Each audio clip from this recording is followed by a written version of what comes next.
गुह्यमक्षरं ब्रह्मा व्याहरन्ति त्रयशिखाः तस्मै तारात्मने मेधादक्षिणामूर्तये नमः।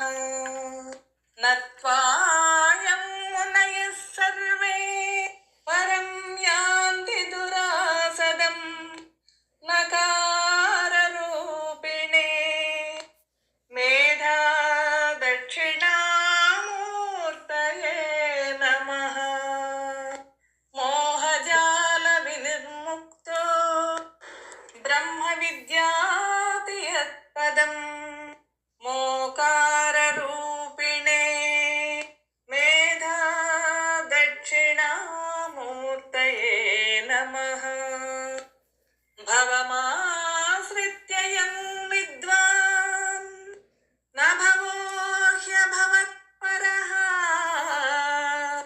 भकाररूपिणे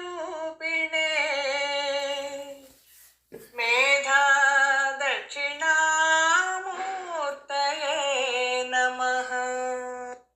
गगनाकारवद्भान्त मनुभात्यखिलं जगत् गकाररूपिणे मेधादक्षिणामूर्तये नमः।